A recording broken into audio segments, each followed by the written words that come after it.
Bonjour à tous. Et regardez ça, il n'y a quasiment plus rien.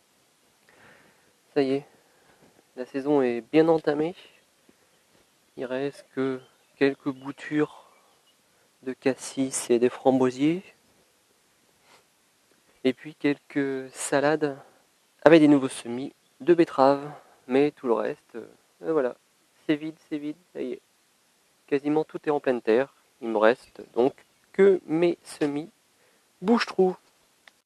Il est temps d'aller boucher quelques trous avec mes derniers semis bouche-trous. Et notamment mes poires de terre qui sont ici en même temps que mes dahlias. Donc pareil, je les associe énormément, les poires de terre et les dahlias, parce que c'est exactement le même mode de conservation. Ça veut dire qu'en fin d'année, on prend ce qui reste en terre, les bulbes, et on les met dans de la terre, au frais dans la cave, et on les conserve tout l'hiver. Et arrivé vers début mars, on commence à les sortir, à les arroser pour les faire reprendre. Alors, les poires de terre, voilà ce que ça donne. Bon, j'avais mis un petit verre dessus pour éviter que ça prenne le froid. J'ai enlevé le petit verre et malheureusement, il y en a certains. Les premiers, ils n'ont pas du tout aimé. Mais bon, c'est pas très grave, c'est en train de reprendre de partout. Je serai pour la prochaine fois. C'est un petit peu fragile. Donc là-dedans, il y en a trois poires de terre, 3 souches, on va dire, que je vais mettre en pleine terre. Alors on m'a conseillé de mettre quand même une souche par mètre carré. Bon, effectivement, je pensais plutôt mettre en semi bouche-trou, c'est-à-dire que j'ai pas un mètre carré entre deux plants. On va voir ce que ça donne. Je vais en mettre en 3 endroits différents. Et puis ça sera un peu la découverte. Pareil pour mes dahlias, ça je vais les mettre où il y a de la place. Ça fleurit toujours le jardin et des dahlias dans son jardin, je trouve ça toujours excellent. Et pareil, il me reste quelques patates douces à mettre. Ça aussi, je les mets entre mes plants. Puis en plus, vu que ça rampe énormément, ça fait pas mal d'ombre. Puis là, c'est un peu de chicorée que j'ai refait hier. Allez, c'est parti, on va aller planter ça tranquillement. On va voir comment c'est à l'intérieur. Voilà, je l'ai retourné. On va faire ça d'une seule main. Voilà. Alors, il doit y avoir un petit bulbe qui doit être là. Voilà. Bon, ça se détache très très bien. Vous voyez, c'est en train de repartir par là. Hop, ça fait des belles racines. Tiens, là j'en avais un autre. Peut-être pas repris celui-là. Et celui-là par contre, il a bien repris. Donc là, 1, 2 et 3. Celui-là qui est tout petit, un peu bizarre.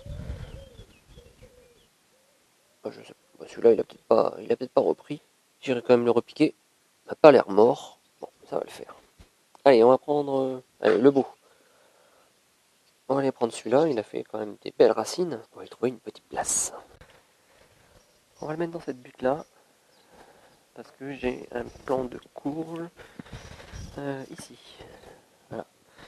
Qui n'a pas fonctionné.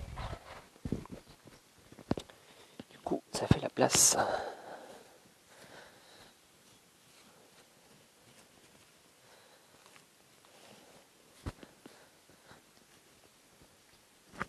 Quand on greline en début de saison, on est vraiment tranquille parce qu'on peut le faire tout à la main.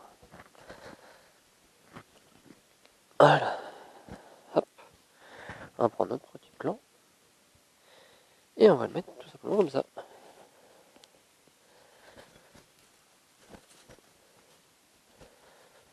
Et voilà. Bien sûr, on va venir arroser pour que les racines se mettent bien. On va mettre un petit peu de tonte de paillage. Et voilà, notre premier test de poire de terre. Assez intéressant. Et on va mettre un petit tuteur. Même si j'ai pas encore mis l'arrosage ici. Ça va le faire tout seul. Voilà, je vais mettre les 3 autres.